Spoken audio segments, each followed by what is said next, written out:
A big welcome to our live audience for the Digital Health Investor Talk show. I'm your host, Stephen Wardell. I'm the managing partner of Wardell Advisors, a digital health advisory firm, and the author of The Future of Digital Health. Wardell Advisors is helping digital health companies boost growth, raise funding, find trade sale buyers, and create new strategic alternatives, giving you more options in today's challenging environment. You can follow me at x.com/Stephen Wardell. Our show today is on the topic of From GenAI to Patient Agency in Healthcare. Our guest today is David Shaywitz, MD, PhD.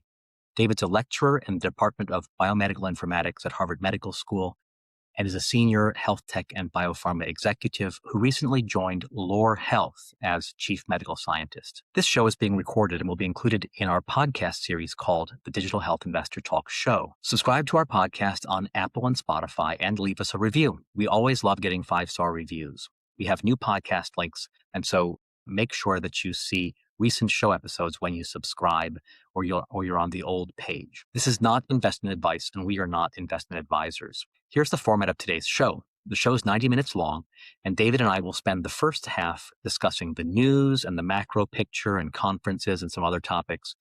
And then the second half will focus on our special topic of the day. And we'll be taking your questions throughout in the text chat. So, David, why don't you introduce yourself? Will do. But first of all, Steve, what a soothing voice you have. I'm listening to this, and it's just the dulcet tones.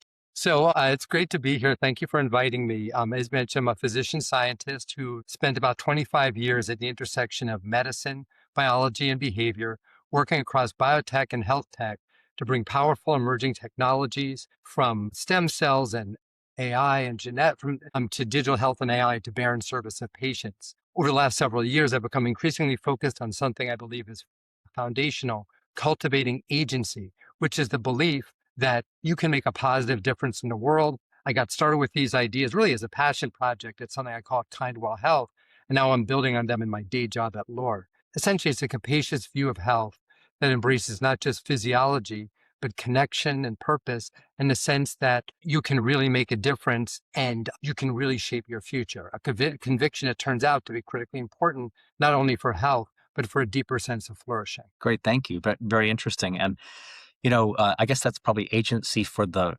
provider and also the patient. And I just had an experience recently where I began looking into healthcare medical alternatives around longevity and performance, and I found it bewildering. And I found my sense of agency stunted by that. There were so many things making claims I didn't half believe, and so I think I can see a role here for a good doctor or even for an AI chatbot that's truth-telling to kind of clear things up a little bit. Well, Steve, it's kind of interesting. There's one of the books that I reviewed maybe 2 years ago was called Super Agency by Reid Hoffman, the guy who started LinkedIn. And his sort of basic question was whether technology is going to enhance agency which is sort of what his argument was, by sort of supercharging us and allowing us to do all sorts of things we never would have imagined we'd be able to do, or whether it's going to suppress or dampen agency, as sort of some of the doomers worry about, and is going to, by sort of making decisions for us,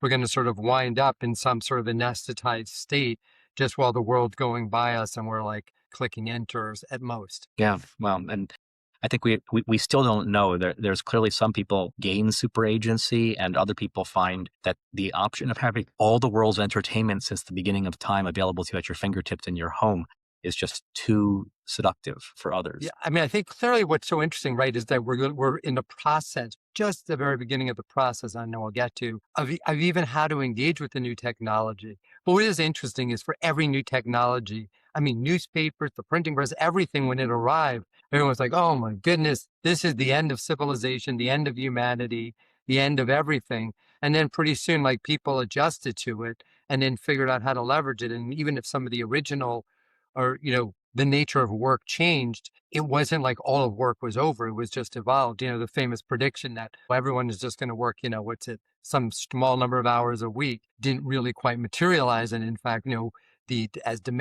you're able to produce things cheaper, you're able to, costs go down, and then you wind up increasing demand. And then all of a sudden, what people thought was a fixed demand, maybe you'd want one shirt and one pair of pants a year. Now, all of a sudden, people want lots and lots more.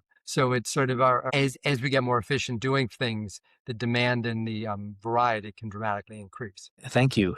Well, so now we'll move on to the section of our show, which is macro news. And so I'll just discuss the macro picture. And we look at this from the lens of how this affects the innovation economy. So the innovation economy is young company leaders doing innovative things and the investors who back them. That's the innovation economy. And so for our audience, feel free to throw any questions in the chat that you'd like. And so first I'll look at, I think that the NASDAQ had been rising for a while and now it's down. It's down today and it's down in recent past. And this is over war fears. And the war fears are a number of things, but I think a big element of it is a possible energy shortage or energy supplies, put in question over war fears. And that this can lead to the price of oil spiking and it can lead to a slowing down of economies. There's even possible food uncertainty following after that for parts of the world. So growing uncertainty in public markets, and it's also reflected somewhat in private markets as well. I've heard of investors who are acting a little askance, or they want to keep their money safe instead of making bets that private market bets like venture capital that take 8 years to pay out. Also, I've seen Israeli companies and Israeli investors have been hurt by this, and so an Israeli company that might be able to raise money in Israel might now be seeking to raise money in the U.S. because Israeli investors are shy of investing in today's environment as well.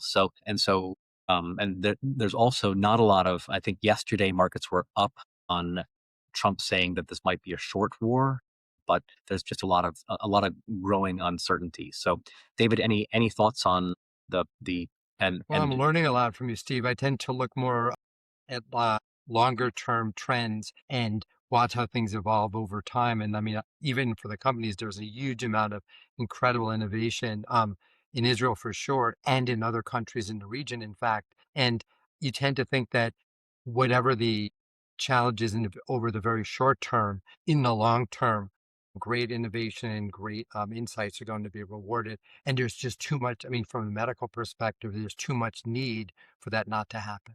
So in other news, so we're in an interest rate cutting cycle, and that's good news for the innovation economy. So for young company leaders and investors, bonds could be competition for investing in young companies. And so if interest rates are coming down, it means new bonds are at lower rates. It means that people need to invest in growth in order to have a payout in the future. And so we're in an interest rate cutting cycle, and that's been good for the last couple of months.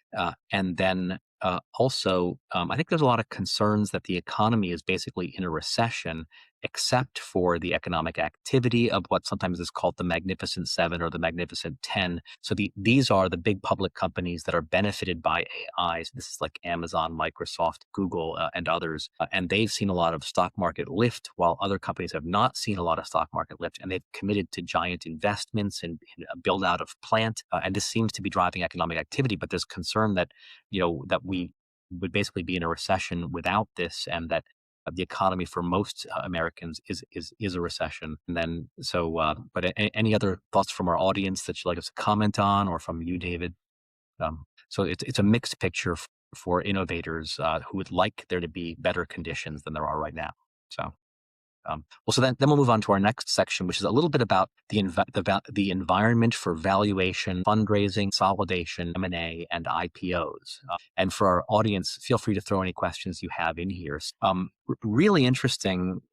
What's been happening in the public markets. So first, there has been a speculated what I'll call SaaS collapse. So many public software companies are SaaS companies, which means software as a service, and it refers to the way they sell software, not the old software publishing model, but the moderately new SaaS model where they're renting out seats in their single instance software in the cloud. And this has been powering a lot of Wall Street software returns and NASDAQ returns for a long time. And there's been speculation that software building and AI business models are going to rapidly undermine the SaaS companies. And so SaaS companies have often traded in the 5 to 7 times revenue run rate for a long time. And during the bubble years, some of the fast growing young SaaS traded at 15 to 20 times revenue, which is pretty amazing if you think about it. And what we've seen more recently is a real collapse in SaaS valuation levels. And we don't see this reflected so much in the NASDAQ because of the weight of the NASDAQ toward the Magnificent 10. But it sort of represents the old software business model, the now old software business What model. do you think of that, Steve? Do you think that's an overreaction? Because, like every other episode of like 20 VC, right, is sort of like SaaS is dead, this is dead, that is dead. Everything has been killed by the latest models. But then on the other hand, if people say, oh, well, actually, when you reflect on it, SaaS probably isn't dead, but they probably aren't going to get the multiples that they used to get. But it sounds like you're really engaged in that. What does that seem? Do you feel like it's an overreaction? Yeah, so I think it probably is an overreaction, but we've seen these valuation levels go from 5.5 times revenue run rate to 3.7 times revenue run rate over the last couple of months. That's lower than expected. So there's a belief, number one, that new small competitors will enter and will rapidly build what the SaaS companies have to offer with new techniques and then compete with them head to head.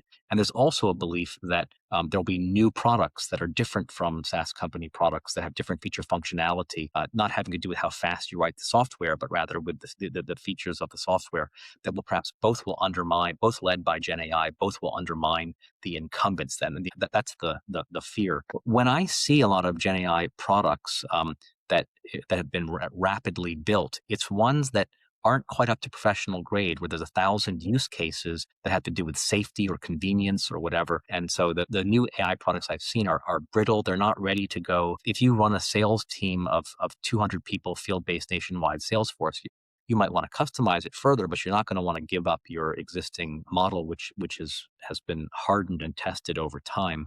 But they may see that competitors are undercutting their prices somewhat.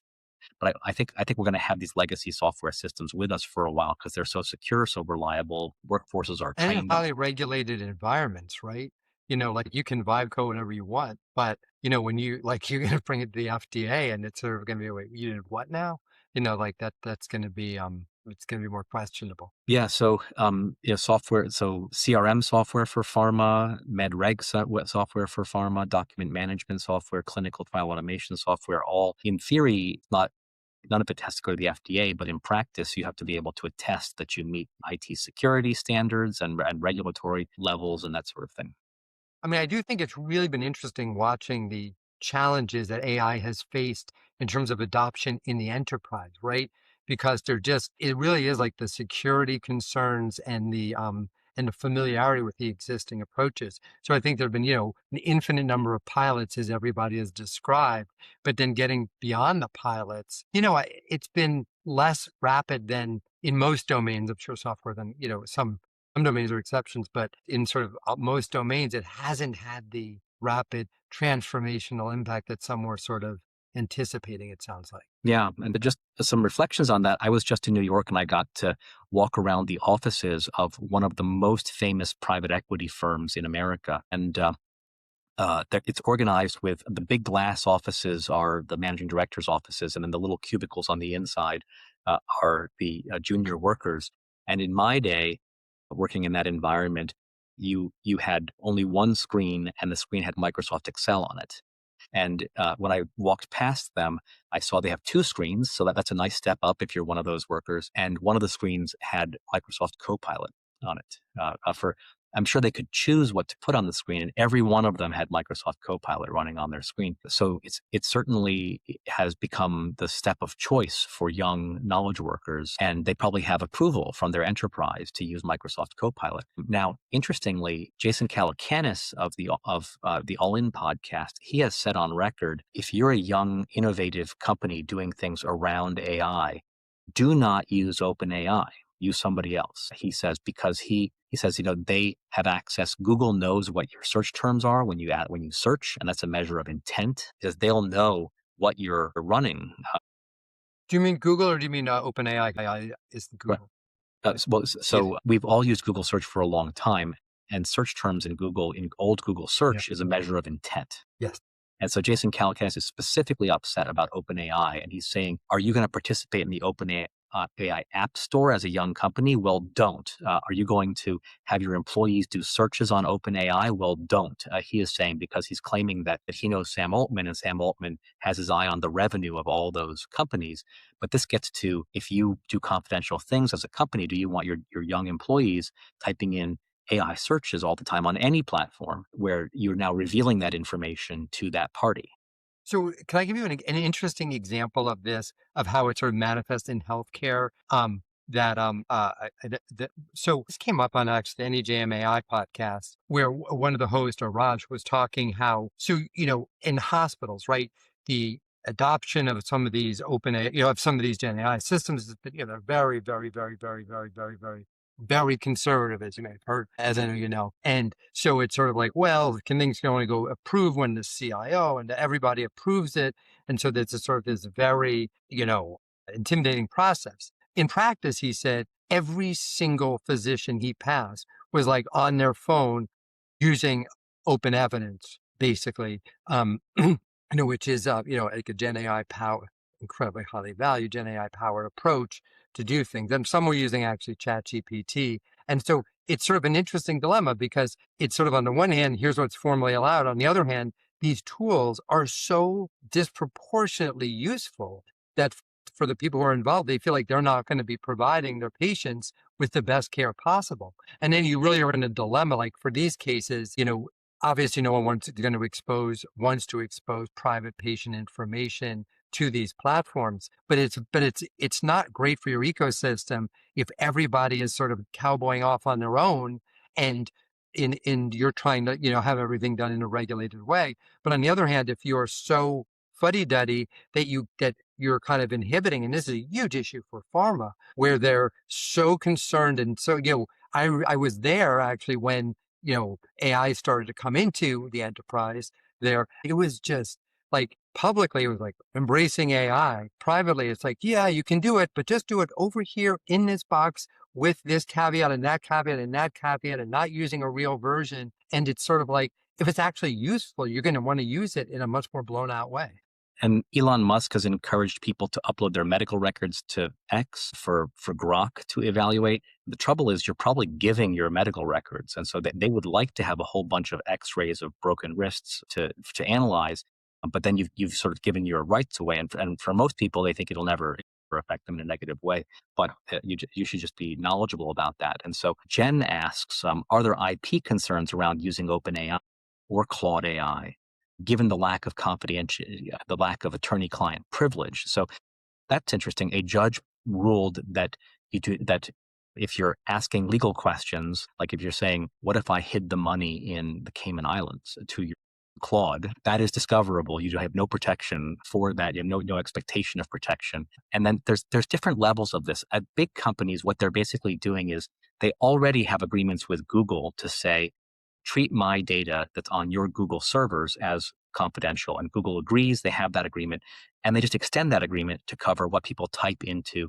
The enterprise gets its own version of Gemini, and then what they type in there is covered by the same confidentiality. So that has a business contract level of confidentiality. It's probably discoverable by a court. But if you're Coca-Cola, you wouldn't type the secret formula of Coke into Gemini, because then some mid-level employee at Gemini could, in theory, find this and publicize it. So pharma companies have data that they don't want, that is cost them a great deal of money to acquire. They don't want anyone else to acquire that, possibly sell it to a competitor for any reason. They don't want it just to be available in two places. They want it to only be available in one place inside their four walls. And so they might set up an instance of something in-house rather than be willing to put it on someone else's servers outside of house. And then we all are familiar with getting a notice in the mail saying, some giant company that we trusted our data with, including our credit rating or our medical history with, is giving us notice that actually someone rated all of it.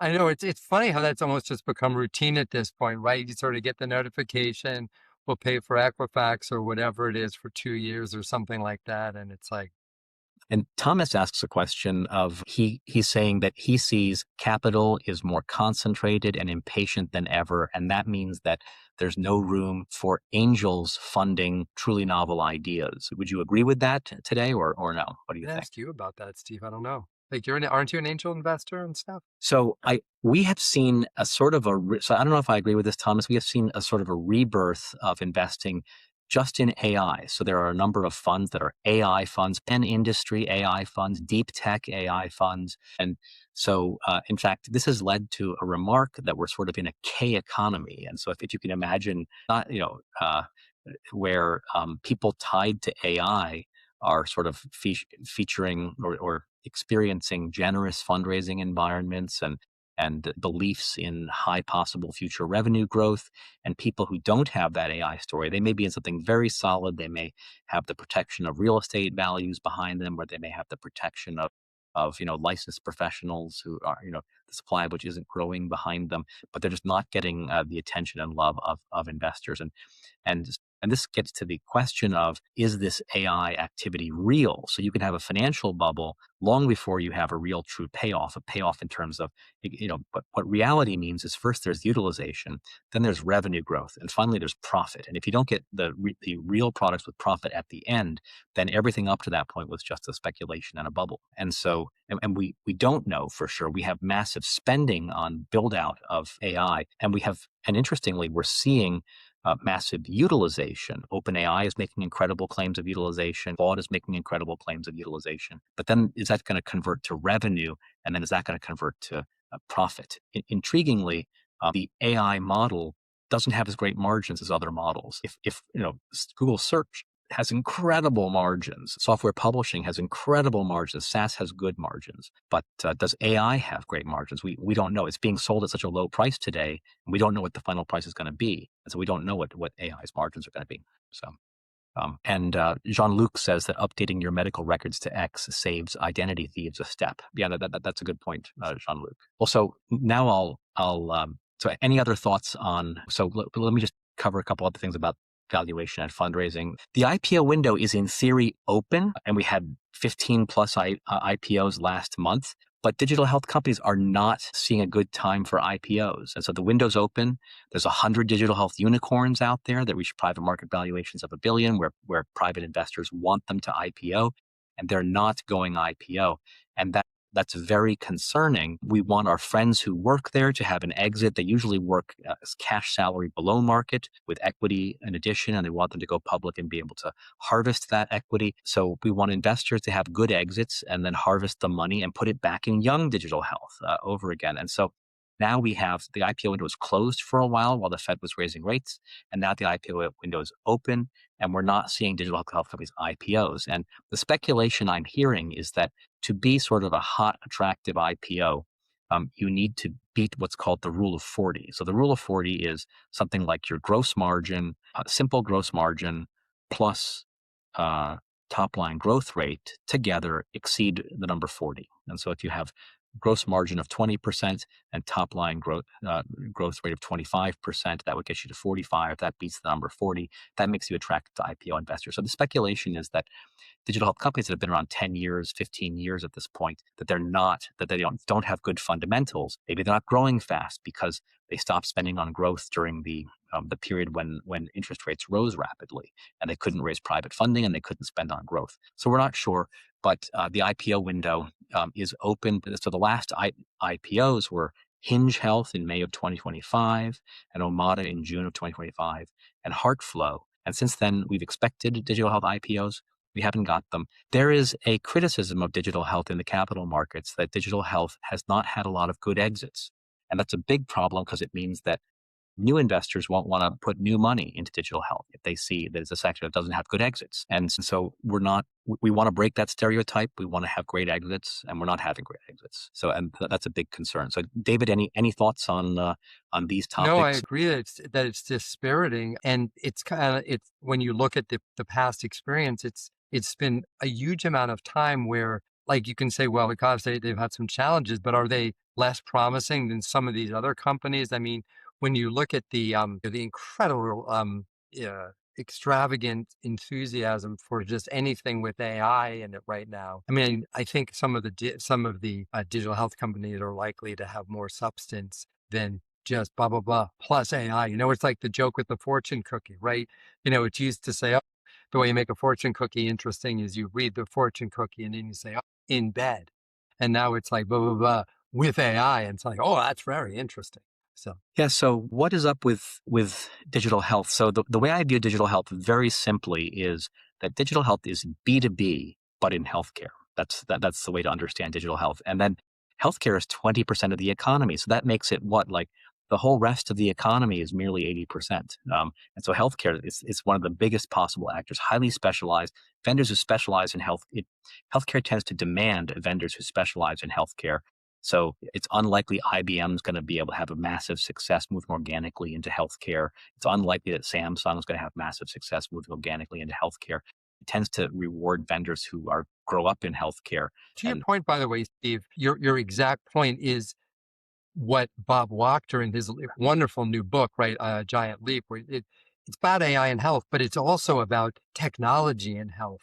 And he goes through like really bringing the receipts about the generations of healthcare of large companies that they're sort of like from IBM and everybody and even big like pharmacy companies. They're like, okay, well, how hard can this be? Or this we should be able to add this. Walmart, CVS, everyone's going to add like the clinics and some healthcare component. And he just pointed out that it's been like for everybody. He views One Medical purchased by Amazon as like treading water. That's his quote. But he just thinks almost everything. And then obviously many of the startups don't work either. He goes through the example of Forward, for example. But then he's also talking about how just all these large companies, they just don't there's something that they don't appreciate or that doesn't they think they understand at a high level when they look at the numbers, but they're not really sort of getting the heart of it in some way. And then there's always a question as well, is this, is that a permanent feature or maybe with AI will somehow that be the great unlock? Do you have a thought on that? so, first of all, if you work in tech, I think the healthcare market is a fabulous market for a number of reasons. The fact that healthcare centric young companies succeed in digital health and that outside conglomerates usually fail at organic growth in digital health is a good thing. If you're the little guy building a little company, you don't want to be wiped out by Samsung 5 years into your quest. Noted. And so that's a good thing. And then healthcare is just amazing. Healthcare is amazing for the following reasons. The first reason is that it's 20% of the economy. And the second reason is that it is the most information centric sector of the economy, more than aviation, more than energy. It's the most information centric sector of the economy. Third is that there's no limit to what people will spend on their health. And so, 20% is a floor, it's just going to go up as a percent of the economy from there at the expense of other sectors of the economy. So those are good reasons to go into digital health. Now, right now, there's a reputation that digital health software companies, aren't doing so well and that they have not been a lot of good exits. And I think that the way to think about this is that when you have a massive trend, it hits industries like a shock. And that allows the software company to grab a huge stake of importance in that sector. So when mobile hit, Uber was able to grab a huge stake of logistics as a logistics company. And then before mobile was software publishing model and databases might have been and so companies were able to grab a huge share. But in healthcare, it's so regulated. You look at, there's so many insurance companies today. Will there be twice as many tomorrow, including a whole bunch of new entrant insurance companies? Probably not. You look at a city like St. Louis. How many major hospital systems are in St. Louis? Maybe there's 4. Are there going to be 8 in the future? 8 major hospitals? Probably not. With 4 of them being new, probably not. And so the incumbents managed to keep so an innovation shock throws the door open in a sector, but then in healthcare, that sector, the door slams shut quickly. It didn't slam shut quickly for Uber. Uber was able to use software as a powerhouse to defeat logistics companies. But in healthcare, the door slams shut quickly. So the software companies can't figure out how to add enough value because you always need physicians with licenses in states to practice medicine and all the other regulated workers and regulated parts of the economy. And so it's just rare to see someone powered by software become some sort of massive new hospital chain or massive new medical practice chain or whatever.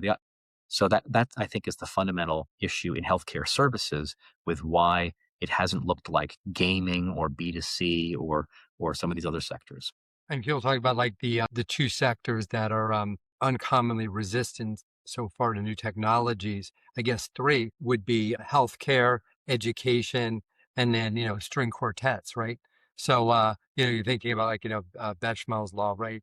where it's sort of like it's as limited, it's like all dependent on people. And but it's interesting. I mean, there are, as you know, some of these interesting companies that are trying, actually using AI, whether thoughtfully or excessively. I discussed recently a company called Council Health that's trying to, so one example is, right, we can talk about later, but like is Council Health, where they're trying to say, okay, we're going to take what their view, they have a pretty dispiriting view of primary care. And their view is that there's not a lot of cognitive action going on from primary care doctors, which I think is tragic to have that perception. Then they say, well, even if there was, no one can access a primary care doctor, so it doesn't matter anyway.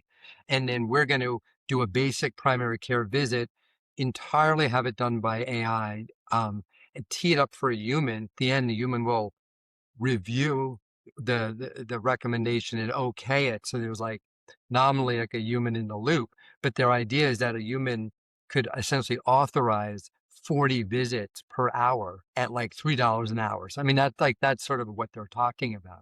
So that would be a disruptive model, but it's sort of like a very different conception of medicine. And Walker, what he thinks is going to happen is he thinks that you're going to wind up with essentially a two-tiered system where there's going to be one tier that's, essentially highly AI enabled, where he thinks it's going to be sort of like tax preparation, actually, where, for most people, they'll have simple stuff and they'll be able to use, like some tax software or whatever. But then people who have more complexity going on and who can afford it are going to have an accountant. And he thinks that that's sort of the way, healthcare is going to go, where a lot of this AI stuff will be useful and will be used to provide people something better than nothing. But that is going to be this sort of level of, sort of denser care, with probably like an element of concierge. Really interesting. Thanks. And we have some great questions in the chat, and we have some great sections of the show. I'm actually going to start skipping some of the sections of the show just because we want to start the second half on time. So let's see. Have any reports come out in the last few weeks that really you thought the findings were so important you think it's worth bringing to our audience today?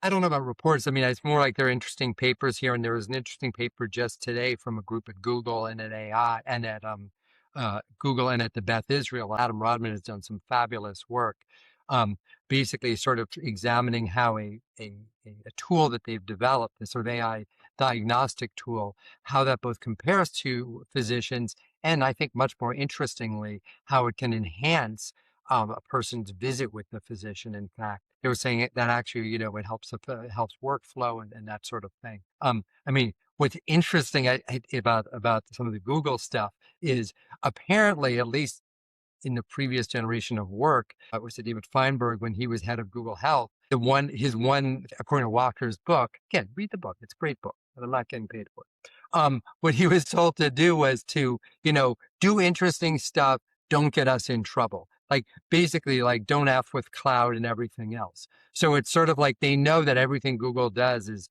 like everyone goes nuts about. So they were like, just basically, be good, but not out of a deeper mission to be good. Although I think the people on the Google Health team are incredibly, and invariably, frankly, are incredibly impassioned, really want to do good.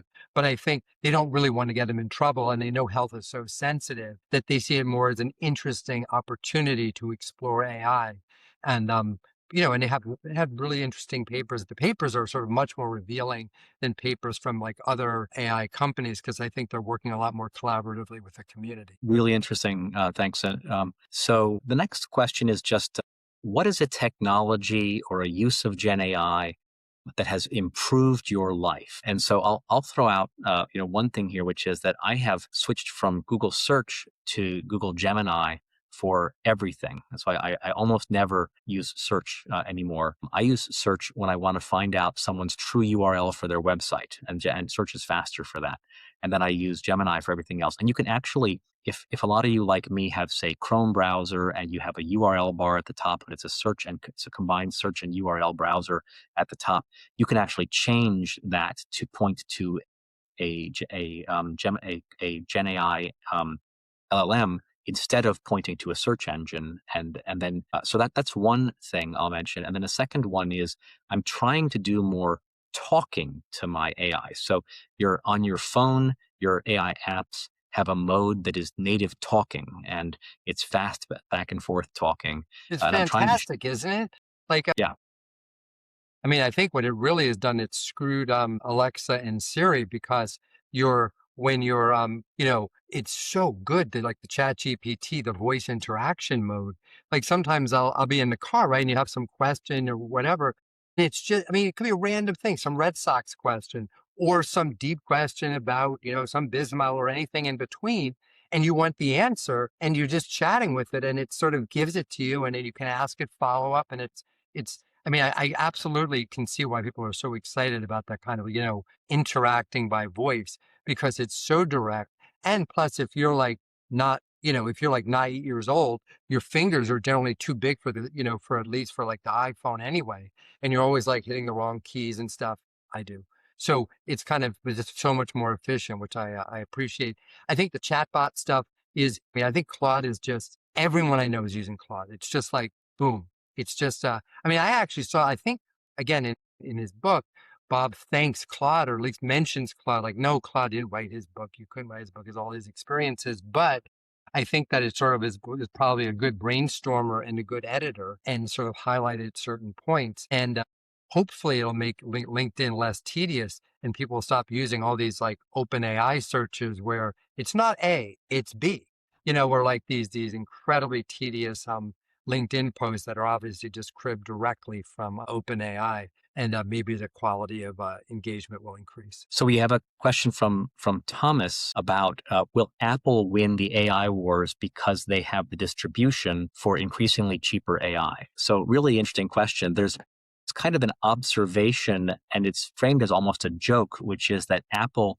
first of all, Siri was always supposed to be an AI play, and that preceded the modern large language models. And Siri failed to do what people expected it to do. And then Apple had an effort to build their own proprietary large language model. That failed, and they backed up Siri and Apple Intelligence with OpenAI.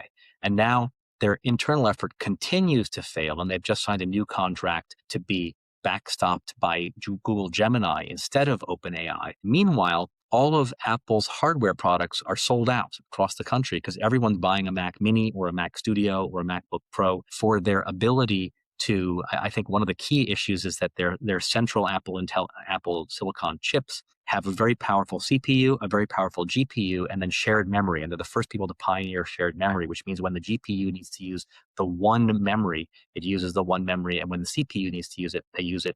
And you're not sending stuff back and forth, which turns out to be very useful you don't need a lot of power to run an agent on your machine, but you need a lot of power to run a local model. And so the irony is that Apple has gone from one pratfall to another pratfall in AI. And suddenly, by accident, its software architecture is the best, and it's also the preferred purchase. If a software person could choose, they'd rather choose an Apple device for a bunch of reasons.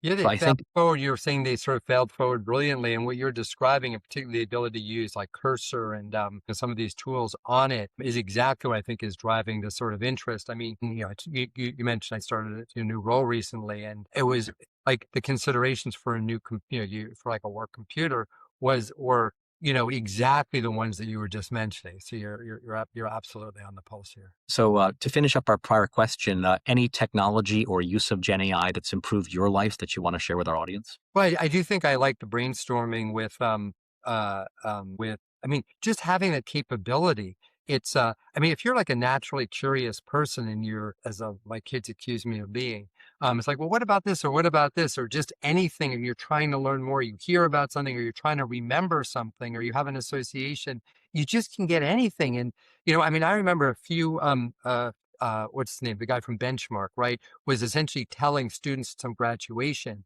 that like right now this was like pre-AI. He was like, you can find anything you want on the internet right now. Like this is the best time to be alive, and that you can just go and find things and make yourself an expert and nearly like top level expert in anything just by investing in available resources. And if that was true, like pre-AI, now it's just incredible, right? Like, you're able to, again, not real expertise. I think that there's something experiential, which you don't get from, it's sort of maybe the perception of expertise. but in a lot of cases to sort of at least get familiar, you have a conversation coming up, or you have a, you're just trying to like talking about British mysteries with my dad or something. And I'm trying to figure out, oh, what are new series or what might we both like? I'll sort of, well, I've done the search too. And, we'll try to, find something that we'll both enjoy together, that kind of thing. So it's, I just feel like it's like an always available, incredibly powerful, really helpful resource that, uh, once I guess that I'm just amazed it's not used more often by more people because it's just, even as a silly little chatbot, it's incredibly useful. But maybe it's like more for a knowledge worker thing, or if your like thing is like, reflecting on issues and brainstorming and, trying to understand, complicated issues, it's really helpful to be able to brainstorm. I can't figure, it's probably saved the rest of my family a lot of grief of me saying, "Oh, what about this or what about this?" They're like, "Here, talk to the AI and let us know what you think." And Jen asks, how do you think the relative deregulation at the FDA will help digital health startups? So, Jen, that's a great question for each of us. So, first of all, if you go back 15 years, I think the FDA had a fearsome reputation for blocking innovation.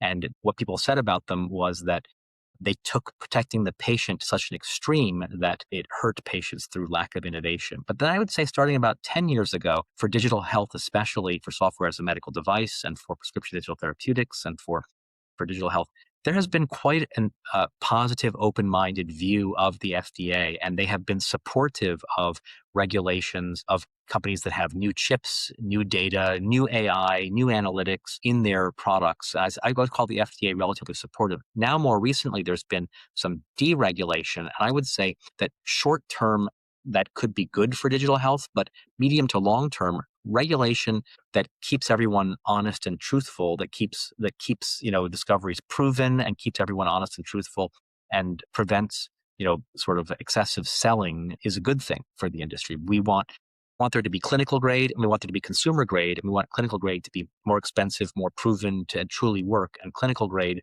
maybe there's some wiggle room there, and we don't want a world of sort of oversold supplements. That has the potential to truly undermine medicine, that world, if it turns out that they don't do what they say they do. So a couple of comments on that. Generally, like largely in agreement, violent agreement. I think that at the FDA, there was great work from Scott Gottlieb and also from Amy Abernathy, when she was deputy commissioner, in advancing sort of a framework that would sort of allow for more trust and to try to enable more technology to advance from sort of like demonstrably trusted partners, but still with a degree of like their validation. I think, for example, what's really annoyed people is, okay, even if you want to use like some software to detect, let's say, various malignancies in the lung or various abnormalities for using AI, you have to run all this validation for each individual, at least until recently. And I don't know what the current status is, but I knew like, and again, Bob talked about this in his book about how you have to go through each and every indication and go through a whole procedure to prove each of one of those things. But then again, you could say, well, just because you can do something for something that's really common, maybe for something that's much more rare, you actually won't be as accurate. And that's really critical to understand. So it just is sort of the way you think about drugs isn't always right for how you think about, sort of AI. And there is going to sort of need to be more flexible, more imagination. I think what you have to appreciate is even whatever you're hearing at the top level, like I remember Scott would be up there when we'd be talking absolutely authentically about sort of a more, sort of a more flexible and more thoughtful approach. Then you get into deep into the organization, and the combination of the actual people who are doing the regulating might be a little bit more conservative at the time than you're hearing. I mean, this is true not just for AI, it's true for every level, where people on the one hand might say, oh, we need to be more flexible, we need to be more understanding. There's a lot of concern about being excessive. There's a lot of conservativeness, small c, within an agency. And then on top of that, within companies, it's absolutely insane. Like large pharma companies, every level within an organization, someone will say, oh, well, I saw an example of that. So out of an abundance of caution, an abundance of caution. And then by the end of the day, you're so abundantly cautious that you don't do shit or anything that's that interesting. And then it's sort of like, oh, so it's not like entirely an FDA thing. but you need people who are in organizations who are going to constructively engage with the FDA. And you also need a posture at the FDA that permits thoughtful engagement and that isn't sort of like just sort of intellectually overreactive, let's say.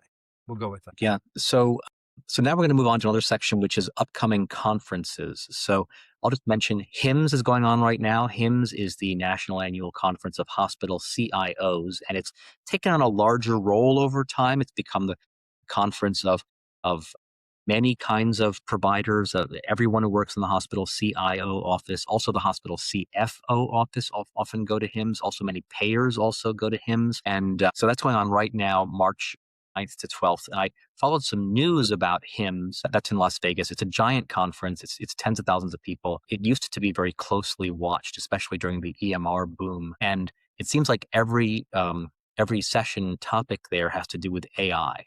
And so this seems to be the year of AI in conferences that we're witnessing. And so that's HIMSS happening right now. And then there's the Digital Health Innovation Summit coming up, late April in Boston. So this is really interesting. This is an independent investor conference, and it's focused primarily at, I'd call it like Series B to C type digital health companies. It used to be focused earlier stage, but it's rare to have a good investor conference in digital health. This is a great one. It also takes place several months after JP Morgan in January in Las Vegas. And so a lot of the East Coast VC investors like to come here, and Boston also has a bunch themselves. And so this is a kind of a summit for our audience who are young company leaders and investors. This is one worth going to. This is the East Coast's JP Morgan, basically. It's an independent, it's not owned by a sell-side investment bank. And so if I were a young company, I would, I would write VCs I know who are based in Boston, New York. You could expand that a little bit wider to include Chicago, New Jersey, Pennsylvania, and just say, I'm going to this conference, I'd like to meet there.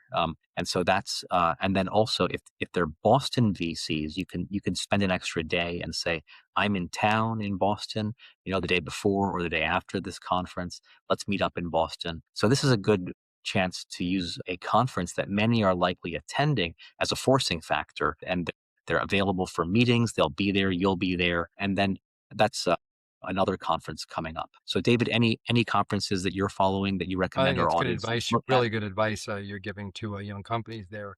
Mostly I'm kind of doing it. I'm kind of heads down really with my work at the moment, but I am speaking next week at a nice, it's like, I think it's called the Thrive Summit, Thrive Conference in Phoenix that Personify Health puts on. And they're doing a very nice job with it. And predictably talking about importance of agency and health. But it's, a lot of uplift with that conference and thoughtful speakers. Uh, I think it's a different kind of conference than what you're talking about, obviously. For what it's trying to do, I think it's nicely organized and it should be fun. That's great. And so that's both a conference for people to look into. That's March 16th to 19th in Phoenix, the Thrive Summit sponsored by Personify Health. And it's also a personal notice because you'll be there. And for our audience, you can reach out to David if you're going to that conference and see if you can meet with him. And then this merges with our personal notices section. So my personal notice is that our next show is coming up on Wednesday, March 20th at 4 p.m. And it's with Mishalak, who's the chairman of Personify Health. That's a coincidence. I didn't know that you were the week before that, going to be speaking at his conference. And we're talking about consolidation in the employer health tech sector. So employer health tech, that's companies like Personify, also Teladoc, also Omada, also Hinge Health, also Accolade, which is now owned by Transcarent. And so these are companies that sell health solutions into the benefit leader of the progressive large employer. And that sector has had massive over entry for the past 15 plus years. And we're seeing a long expected cycle of consolidation in that sector. So we're going to talk about how that's playing out. I look forward to that. That'll be interesting. That's great. Thank you. Any other personal notices on your part, David? What? No, but I appreciated hearing about yours though. That was good. That's great. So now we're going to shift to the second half of our show. So from GenAI to patient agency in healthcare, using AI to improve outcomes by driving agency and behavior change. So very topical. I've heard a number of VCs talking about how they're looking at this question of can you affect the front office of care or the patient experience? by using GenAI. But we're going to talk more broadly about innovation and your career history as well.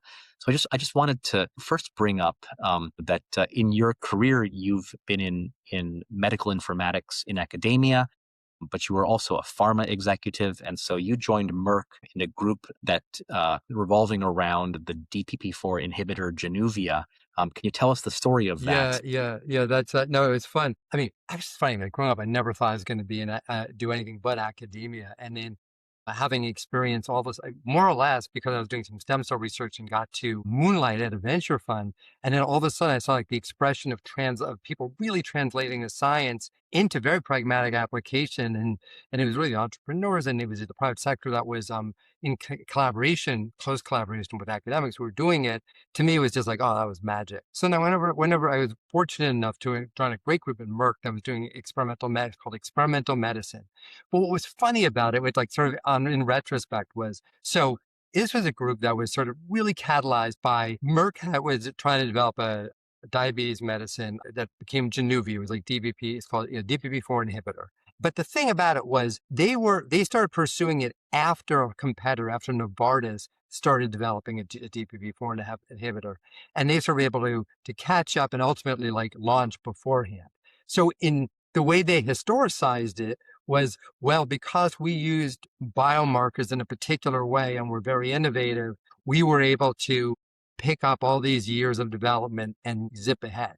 And, it's fun. And the reason I kind of think that's so interesting to talk about is on the one hand, they were innovative and they use some biomarkers, also, biomarkers that are definitely addressable. But the way that success, to me, what I think is interesting about it for listeners, viewers, is the way we tend to, and large companies tend to, the tidy narratives that are created around successes. Successes are often, in reality, they tend to be based on a slew of circumstances. In this case, the Novartis drug had some issues with it. It was also twice a day instead of once a day. There were all sorts of other issues. But in the scheme of it, it was no, the whole success of this was crystallized to biomarkers. And then it became, biomarkers for everything. So it was like, here, every drug now needs a biomarker and a whole bunch of stuff. And obviously, if you have a compelling biomarker, it helps. It really does. But the idea of like instilling or insisting on biomarkers for everything, and I think that's a pattern in many companies where sort of things succeed for a combination of complex reasons. It's distilled into a tidy success narrative, and then it becomes that sort of a linchpin of whatever one decides was driving it. And then people are like, oh, that's the key for everything. And then that's sort of, then initiated across the company. And it's never, like in some cases, then ultimately, I mean, it was a very smart, amazing, I mean, I was privileged to be part of it, incredible group of people, but like some things were really suitable for biomarkers. A whole bunch of stuff wasn't. And the thing was to have a validated biomarker, validated system was in many cases as much work as actually developing the drug itself. So it was sort of like, in theory, it was a good idea. And if there happened to be one available, and I think, obviously many disease foundations are increasingly recognizing the value of having validated biomarkers to accelerate research into the condition of greatest interest. But the idea that, okay, well, we're just going to pull one off the shelf and pretty good, we'll just sort of validate it this week and then put in the study next week isn't really, anything like how science works. Thanks. And then Keytruda, from a success story that you've written about, what were your learnings from your work on or your study of Keytruda? So again, Keytruda wasn't a product that I developed, but it's sort of, obviously it's like biggest when I was at Merck, actually, it's kind of right before this. And like their oncology was like HDAC inhibitors. I mean, it was really just sort of like not a lot going on. And it was, so it was sort of funny that now they're sort of known for their oncology work. But what was really interesting, so the company, and this is not unusual, so the way Keytruda developed, it started off as so right now it's sort of like it enhances the immune response against tumors.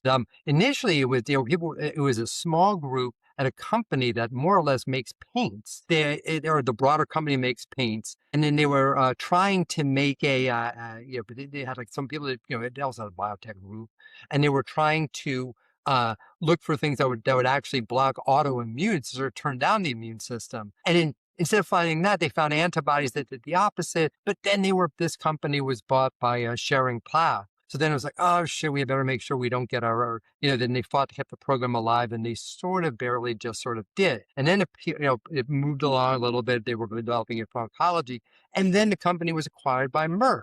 And then Merck was like, oh, this is shit. We're like this, we don't see any value in this at all. And they were all set to, they had a term sheet, and they were like on the edge, really on the edge of like a week away from like out licensing it.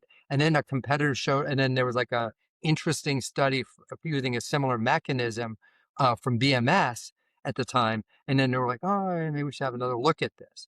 And then it turned out that it was actually more interesting than they thought. So, but and developed it deliberately. It was like an impassioned team of people who had kept it going at 3 different companies, despite a lot of skepticism, a lot of lack of belief.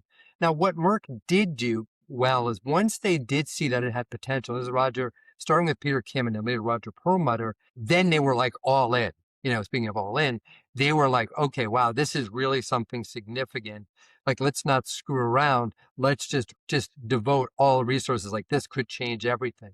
So they either had the foresight or the good fortune to recognize that, and you don't know which it is really, it could be they had no other alternative. So like, you might as well bet on the one thing you might have, and it turned out to work. But it was, watching it develop is so interesting because, the way things are services. And like, just one other quick example, you could say, one of the big companies right now in Kendall Square in Boston here, right, is Takeda. And Takeda's here because they bought a company called Millennium Pharmaceuticals, and they bought Millennium for their oncology products. But the reason Millennium itself had oncology products was they were doing all this like, genetic stuff that was like sexy for pharma companies, and they were getting paid for it, but they didn't really have any drugs. So then they went off and bought a company called Leukocyte in Princeton, and they bought it for a compound called Campound that was later sort of like out-licensed to Genzyme. And they didn't even know that they had in their early research this compound that would wind up being this sort of proteasome inhibitor and being this massive oncology drug.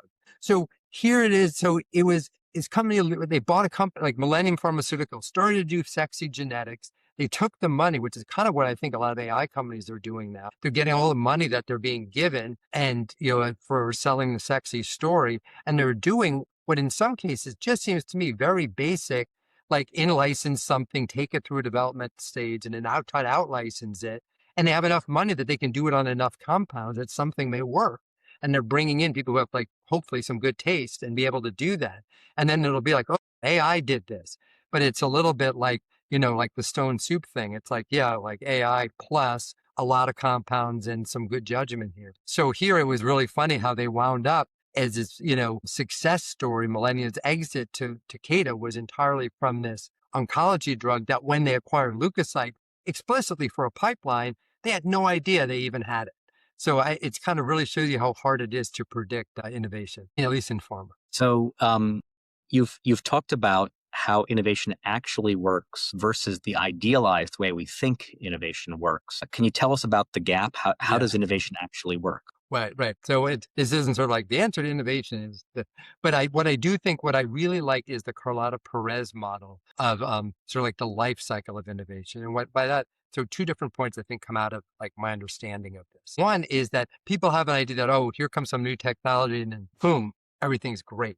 And that isn't how it works generally. Like, it just isn't. Something comes along, and then basically it takes a very, very, very long time. It's sort of like she describes this early phase as like a frenzy, because people are trying to get their arms around the technology. They're trying to figure out, what does it even mean? How can you use it?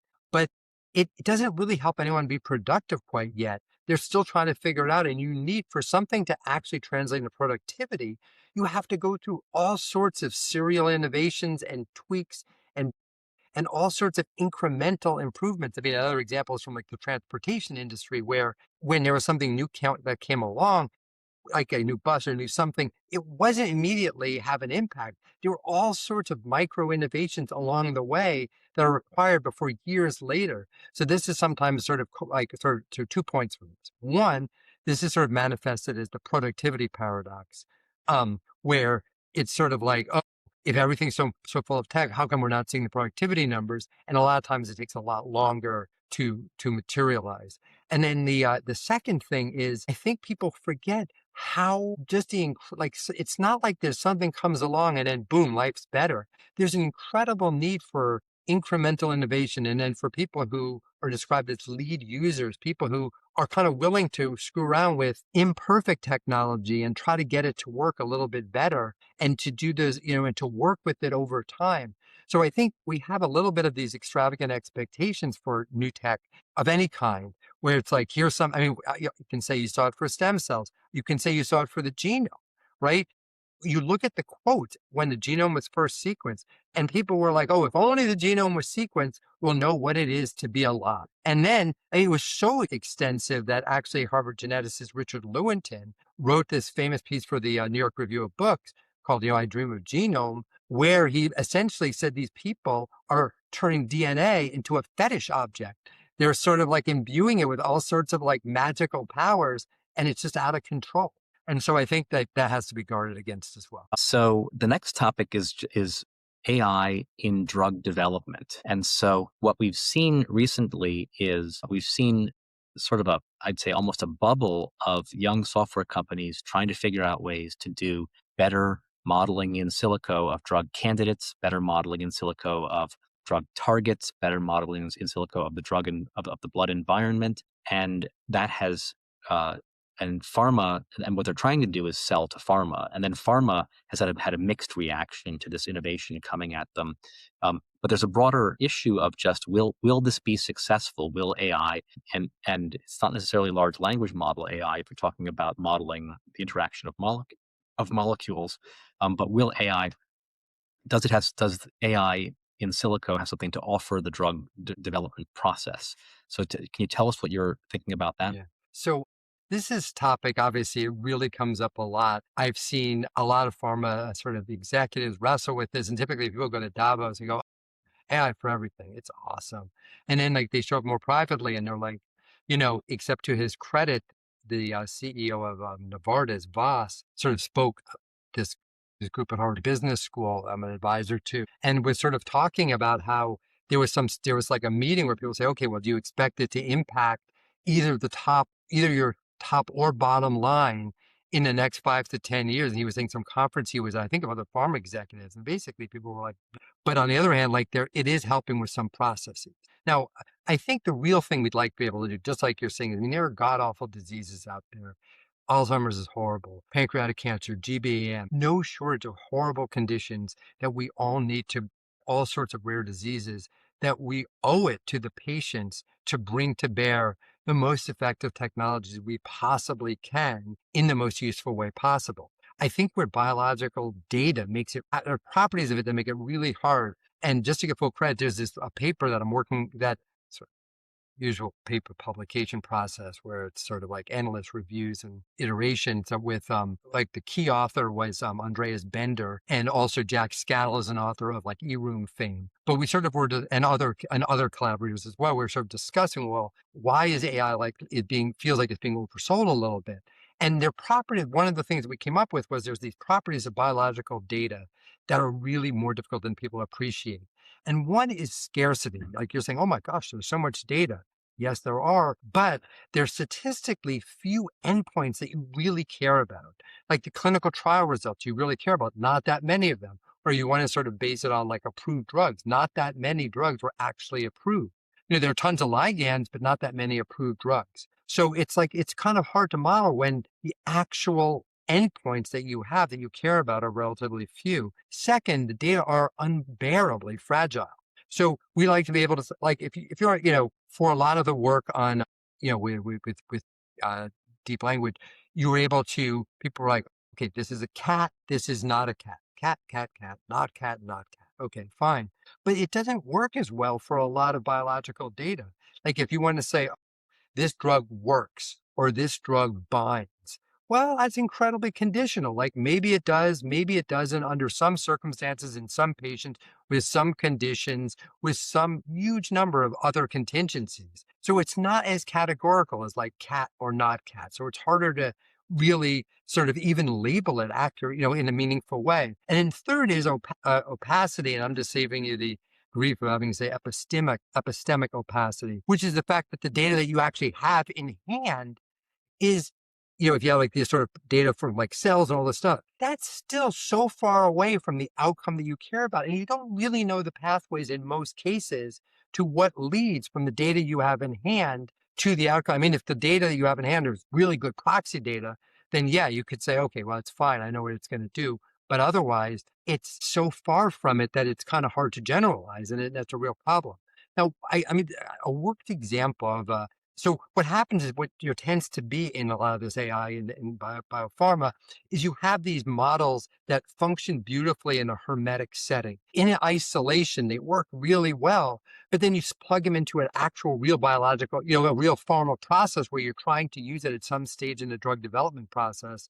And it sort of is like, like doesn't necessarily add value. And the best way to think about this has been a worked example of, I mean, how and also it was solved in healthcare AI with there was an algorithm for sepsis, and this is really, really, really elegant. Like, if I can remember the name of the author, Suchi Saria, where the way it worked was they developed an algorithm that's going to predict what patients are going to in a hospital based on other criteria are going to likely have sepsis, and to try to treat them proactively, which would be really helpful. It's a terrible and happens really fast. So if you're able to do something early, you can have better outcomes. That was the idea. They had a model. It was great. It was a good model. It was trained in theory.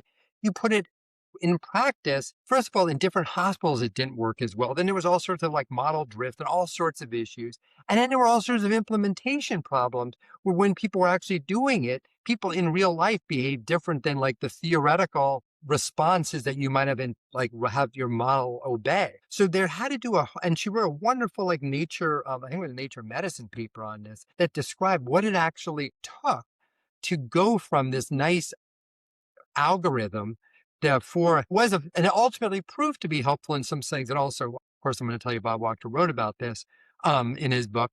But like, what it took to actually get it to work.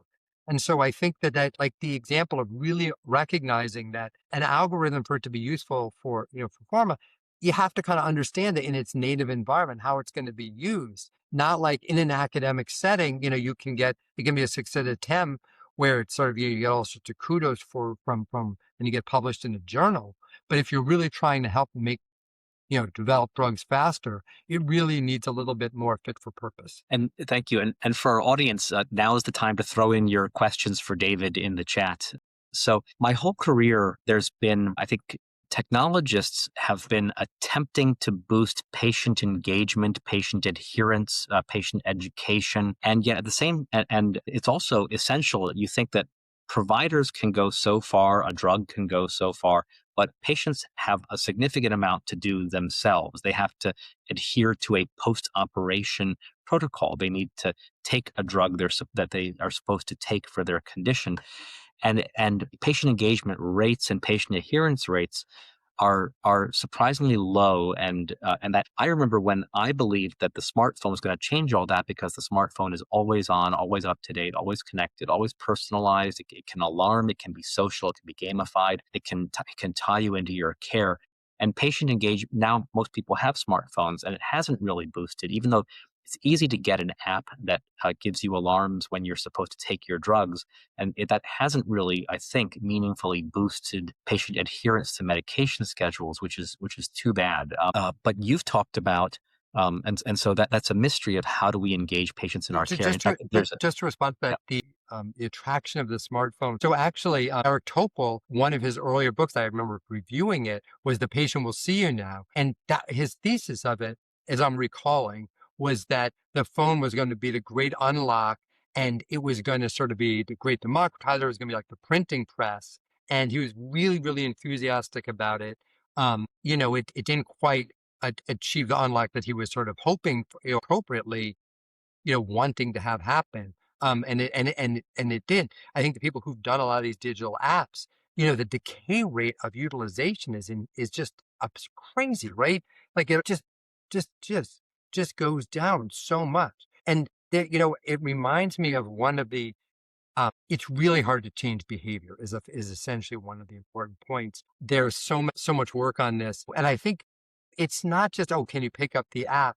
But I think people use things when they really find it useful on a daily basis. So like giving people badges or little cutesy things, which is what people try to do at some point, I think gets you not very far. Because on the other hand, like look at like you do use your like look how many apps on your iPhone you probably have been using, like Spotify, my guess is, or Apple Podcasts, whatever it is, like you probably use it all the time because it just when things deliver a palpable benefit, you use them more often. And like every company I've been in, I've always been trying that. It's always like been my theme to like, okay, well, how can we get this more useful? What's the answer? The answer is like to try, like the reason people would use Google search wasn't because of like some affection for Google, is because like you type a question and an answer shows up. Or for Uber, it's not that people love the company necessarily, but it's like, you press a button and a car shows up. It's pretty amazing. So I think having something that delivers continues to deliver a palpable benefit is sort of what drives utilization.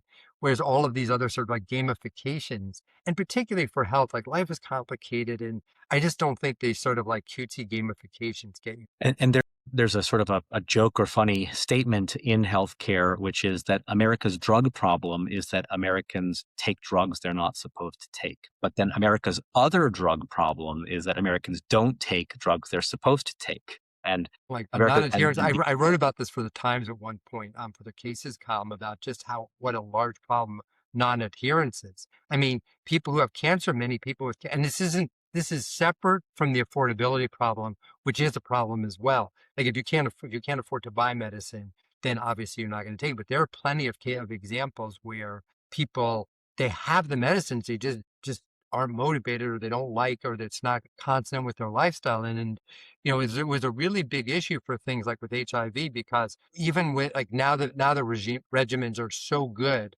that you don't have to remember it that as often. I don't believe. I think the medicines, regimens are much simplified, but it was a real concern because you had these regimens that people needed to take. And if they just missed one or two doses, you could then wind up sort of like developing these resistant strains that then would no longer be resistant to the medicines that you were on. So like you really couldn't afford to even miss a day or two, and that's pretty demanding. So I'm resonating with it. Like it's a real challenge. Like to from doctors are sort of like take this is the most important thing, and people are like, well, actually, I'm kind of busy with my life at the moment. So trying to figure out how to make all that work. well, so now, mobile was supposed to offer the solution to patient education, patient engagement, patient adherence, and it's helped in some ways. It has not really lifted adherence rates as much as we would have liked. Now there's a question about AI, generative AI. Does generative AI, can that empower the patient and get engagement by the patient and participatory medicine between patient and physician, and empower the physician to help train agency and adherence in the patient? What do you think is going to be the impact of Gen AI on patient agency, patient outcomes? Well, I think that the opportunity to help people build agency is critically important. And obviously, like that is what Laura's trying to do. That's what I'm sure other folks are looking at as well. I think one of the things that I think may be less effective is people are sort of like, there's a view that AI will be good for what ails you. And that if we can just provide more precision in terms of the advice, that's going to be the answer. And so this takes me back a little bit to the sort of the whole quantified self movement, right? So it was the idea that quantified self became a big thing. People were going to measure everything. You remember the example of the guy at Stanford and the narcissism and all that. And he's approached it like to his credit, he's approached it scientifically. He's a great guy, and it's been really interesting. But like as a generalized approach, it was so bad that Chris Anderson, who was the editor of Wired at the time, wrote this very famous tweet like 2015, where he goes, measure everything, I haven't got anything of value from it. Like having all this measurement hasn't really helped. And I think it's really important to distinguish, like in many cases, the advice that you need it's not like hyper precise in terms of like what the AI is. Sorry, at the moment, it seems like it's trying to offer like all this, oh, I'm going to give you precision nutrition advice, or I'm going to give you precision, remember back a generation, like the previous revolution with genetics, it was, we're going to give you precision wine advice. It's all this bullshit. And the idea is that, the basics of what you should eat is not necessarily, for most people, is not necessarily that complicated. Kevin Hall, who has this great book, Food Intelligence, describes a study, a pretty rigorous study he did of like CGMs for non-diabetics. CGMs critically important for diabetics, absolutely transformative, full stop. CGMs for non-diabetics, I know is in the news lately, but in the published studies that he did, he basically sort of found that they were so unreliable from one location to the other location, like depending on where you had them on your body, depending on like the same food he was doing in this NIH in a clinical trial environment, like almost essentially like a bomb calorimeter where they would sort of have everything measured to the like microcalorie. And it was just incredible variation for the same food on different days. So he was basically saying like it wasn't that predictive at all. And that it wasn't, and all these companies that were sort of offering these sort of hyper detailed advice weren't ultimately telling you more than that you would get from, like avoid calorie, his basic advice is like avoid calorie dense food, hyper palatable calorie dense food, and generally like Mediterranean diet's good for you-ish. And like, and like it's just kind of like basic, but like then, it's people come up with make it way more complicated than it needs to be, as if, by having this. Now, the one advantage to this type of precision is, and this is kind of really interesting from a digital health perspective, is when it connects with your explanatory model. So there's sort of this professor at Harvard who was sort of a psychologist and anthropologist who did this great work on like the way we understand diseases through our models of it, like how we explain it. And you kind of need to understand how a patient, what their explanatory model is to figure out kind of what's the right, most effective way to engage with them. So the example I always think about was Francis Collins, who, head of the, he was one of the two people who sequenced the genome. I had the NIH, all sorts of, I think, but all sorts of stuff, right? A very big human geneticist. And then he did some press conference once with precision medicine, and he's saying, "Oh yeah, I looked at my sequence, and it turns out I have some risk factor gene for diabetes, and that made me like eat carefully and exercise." And it's like, okay, like I'm like, and the point is, he should be eating carefully and he should be exercising, independent of what one gene or another, in most cases, that's going to modestly inflect his risk one way or another, and probably impact his risk way less than like 90 other factors. But for him, because he's a geneticist in theory, he is a geneticist, like to him, the fact that, I mean, I don't know how convinced he was. Well, he said he was convinced. So for him, the fact that the gene said you need to up your game for diabetes prevention was what motivated him. For a different person, it could have been, it was your microbiome that told you to do, and for someone else, it could have been something else. So I do think that some of that may be getting the motivation, but I don't think it is exactly the precision. On the other hand, I think if to the extent AI can help cultivate and bring out people's intrinsic motivation and ability to recognize their incredible capability that we all have to make a difference in the world and to shape our future and to help guide us thoughtfully when we're experiencing challenges, to help us identify wins, to figure out why we had those wins, and to sort of help us be more successful in the future so that we approach future challenges more constructively, that we stick, when you talk to, when you read Martin Seligman, who's talking about what's the value of agency, he has like some magic reason. He goes, basically, if you're more agenic, essentially you effing try harder. You just stick with it longer. You're more persistent. And that ultimately allows you to be successful. Now, on the stick with it part, like you can stick with it all you want. You're not going to probably run a 4-minute mile. So like there are things you might not want to stick with.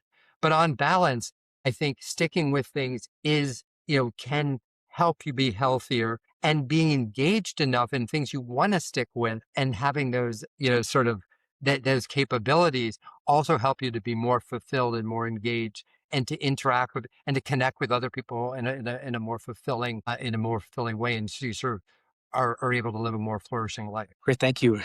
And Thomas in our audience asks, can you tell us about why you joined Lore Health? Well, it was funny. It was, I don't know who Tom is. It sounds like it would be, if I had been thoughtful enough to plant a question, I probably would have planted that once, but I didn't.